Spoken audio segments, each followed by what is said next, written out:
السلام علیکم ورحمۃ اللہ وبرکاتہ نحمدہ ونصلی علی رسولہ الکریم اما بعد فاعوذ باللہ من الشیطان الرجیم بسم اللہ الرحمن الرحیم۔ سورۃ النحل یہ مکی صورت ہے۔ موجودہ ترتیب کے اعتبار سے اس سورہ کا نمبر 16 ہے، جبکہ ترتیب نزولی کے اعتبار سے اس سورہ کا نمبر 70 ہے۔ 128 آیات اور 16 رکوع ہیں۔ مکمل صورت 14 پارے میں موجود ہے۔ اس سورہ کا نام جو ہے سورۃ النحل کیوں ہے؟ النحل کہتے ہیں شہد کی مکھی کو۔ اس سورہ مبارکہ میں اللہ تبارک و تعالیٰ نے اپنی بے شمار نعمتوں کا ذکر کیا ہے، جس سے انسان جو ہے استفادہ کرتا ہے۔ ان نعمتوں میں سے ایک بڑی نعمت جو ہے وہ شہد بھی ہے، تو اس کا ذکر کیا اللہ تبارک و تعالیٰ نے اس کی آیت نمبر 68 میں۔ اللہ تبارک و تعالیٰ فرماتے ہیں وَأَوْحَىٰ رَبُّكَ إِلَى النَّحْلِ کہ تیرے رب نے وحی کی شہد کی مکھی کی طرف۔ تو اسی جملے سے اس سورہ کا نام جو ہے سورہ النحل ہے۔ اس سورہ کا زمانہ نزول جو ہے وہ تقریباً مکی دور کا آخری زمانہ ہے، جب مسلمانوں کو کفار کی طرف سے سخت اذیتوں کا سامنا تھا۔ نہ صرف مسلمانوں کو، رسول اکرم صلی اللہ علیہ وسلم کی ذات مبارکہ پر، آپ پر نازل ہونے والی وحی پر، یہاں تک کہ آپ صلی اللہ علیہ وسلم کی دعوت کا بھی تمسخر اڑایا جاتا۔ آپ صلی اللہ علیہ وسلم کو جو ہے وہ بار بار آپ سے مطالبہ کیا جاتا تھا کہ جس عذاب کا آپ ہمیں ڈراوا دیتے ہیں پھر وہ لے آئیں۔ تو اس قسم کا تمسخر اڑایا جاتا تھا، جیسا کہ سورت کے آغاز سے ہی ہمیں پتہ چلتا ہے کہ کس طرح اللہ تبارک و تعالیٰ نے یکلخت تنبیہی انداز جو ہے وہ اختیار کیا ہے۔ مسلمانوں کو اس قدر ستایا جاتا تھا کہ یہاں تک کہ وہ ہجرت حبشہ پر مجبور ہو گئے۔ تو ہجرت حبشہ کا ذکر بھی اس سورہ میں ملتا ہے۔ اس سورہ میں اللہ تبارک و تعالیٰ نے بے شمار اپنی نعمتوں کا ذکر کیا ہے۔ تذکیر بآلاء اللہ جو ہے وہ ہمیں یہ موضوع اس صورت میں نظر آتا ہے۔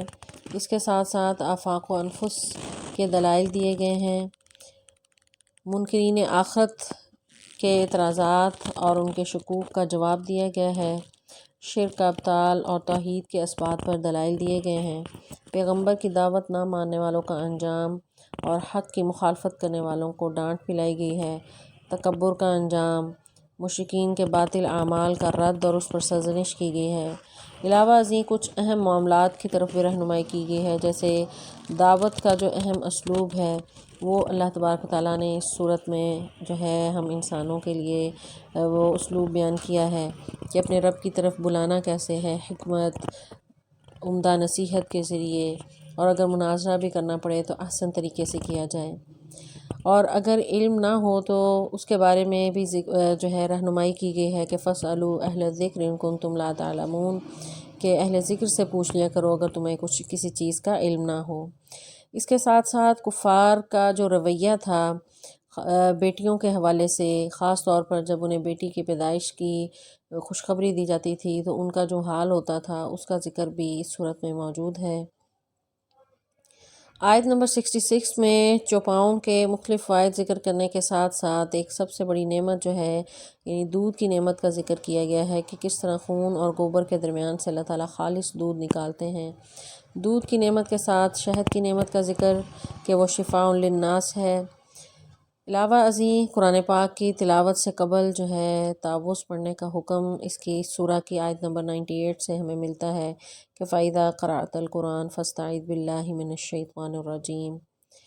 اس سورہ میں قرآن پاک کی ایک مختصر مگر جامع ترین آیت جو ہے وہ بھی موجود ہے، آیت نمبر 90، جس میں اللہ تبارک و تعالیٰ نے 3 بھلائیوں کا ذکر کیا ہے کہ ان بھلائیوں کے ذریعے جو ہے انسان کامیاب ہو سکتا ہے، اور وہ 3 بنیادی نیکیاں یا بھلائیاں کیا ہیں؟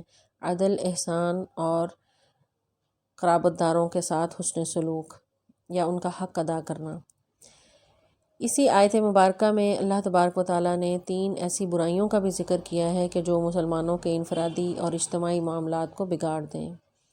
ان میں فحشاء یعنی فحش کام، منکرات اور اللہ تبارک و تعالیٰ کے ساتھ بغاوت یا نافرمانی کے کام، ان سے منع کیا گیا ہے۔ گویا اس سورہ میں اللہ تبارک و تعالیٰ نے اپنی نعمتوں کے ذکر کرنے کے ساتھ ساتھ توحید پر دلائل، آخرت کا ذکر اور اس کے ساتھ ساتھ مشرکین کو ڈانٹ ڈپٹ اور عام جو معاملات ہیں اس سے متعلق بھی رہنمائی کی ہے۔ بہت ہی اہم سورہ ہے اور اس میں جو ہے اہم معاملات کی طرف ہمیں رہنمائی ملتی ہے۔ السلام علیکم ورحمۃ اللہ وبرکاتہ۔